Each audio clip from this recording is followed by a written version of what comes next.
বিশ্বনবীকে special surprise দেওয়ার জন্য আল্লাহ প্ল্যান করলেন।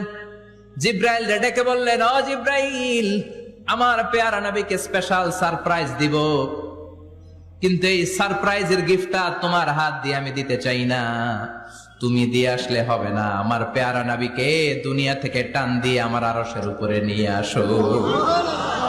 সাহিবুল মেরাজ, যেই নবীর মেরাজ হয়েছে আর কোন নবীর হয় নাই। এই মেরাজ করতে যে কত কাণ্ড, কত প্ল্যান প্রোগ্রাম আল্লাহর। টাইমের স্পিডকে আল্লাহ থামিয়ে দিলেন। মক্কা থেকে উঠিয়ে বিশ্বনবীকে এক মরুভূমিতে রাখা হলো রাতে। বললেন দোয়া করেন। দোয়া করে বিশ্বনবী বললেন, ভাই জিব্রাইল, এটা কোন জায়গা, কোথায় দোয়া করব? সাইয়েদনা জিব্রাইল বলেন, নবী, কিছুদিন পরে এই জায়গায় আপনি হিজরত করে আসবেন, এই জায়গার নাম ইয়াসরিব, মদিনা। দোয়া করলেন। আবার সেখান থেকে তুলে এক পাহাড়ে রাখা হলো। নবী দোয়া করেন। দোয়া করে নবী বললেন, এটা কোন পাহাড়? অন্ধকার, আমি তো কিছু চিনি না। সাইয়েদনা জিব্রাইল বললেন, নবী, এটা সাধারণ পাহাড় নয়, এই পাহাড়ের কথা আল্লাহ কোরআনে বলেছেন, এই পাহাড়ের কসম আল্লাহ কোরআনে খেয়েছেন। এই পাহাড়টা হলো আপনার ভাই মুসার পাহাড়, তুর পাহাড়। তুর পাহাড়ে তিনি দোয়া করলেন। কত কিছু করে বিশ্বনবীকে আল্লাহর আরশে নিয়ে যাওয়া হলো। সাহিবুল মেরাজ। বিশ্বনবী ছাড়া আর কোন নবীর কি এরকম মেরাজ হয়েছে? সবাই বলেন, হয়েছে? বিশ্বনবী মেরাজে গেলেন, মেরাজ থেকে ফিরে আসলেন।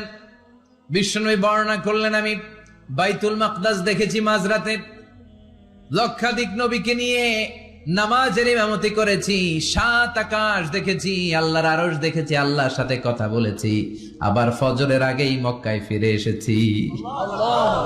সবাইকে খাইছে খাইছে, মুহাম্মদের মাথার তার ছিঁড়ে গেছে। নাউজুবিল্লাহ পড়ে। আবু জাহেল, উতবা, সাইবা সবাই মিলে একটা সুযোগ পেল। বললো, এতদিন আমরা আবু বকররে বুঝাইতে পারি না, আজকে মুহাম্মদ যে কথা বলে এটা বললে আবু বকররে আমাদের দলে নিয়ে আসা যাবে। সবাই সাইয়েদনা আবু বকরের কাছে যায়, যে বলে, আবু বকর, জানো নাকি তোমার নবী নতুন কথা আমদানি করেছে? কি বলেছে আমার নবী? তোমার নবী বলে মাঝরাতে বাইতুল মাকদাস গিয়েছে। বাইতুল মাকদাসে তখন দ্রুতগামী ঘোড়া দিয়ে ছুটলেও যেতে লাগে 15 দিন। অ্যাবাউট টার্ন কাম ব্যাক, ফিরে আসতে আরো 15 দিন। মোট কয় দিন? 1 মাস। যেতে আসতে 1 মাস। তোমার নবী মাঝরাতে নাকি বাইতুল মুকাদ্দাসে ইমামতি করছে, 7 আকাশ ঘুরেছে, আল্লাহর আরশ দেখেছে, আল্লাহর সাথে কথা বলেছে, আবার ভোর হওয়ার আগে নাকি মক্কার জমিনে ফিরে এসেছে। আবু বকর বললেন, আসলেই কি আমার নবী এই কথা কইছে?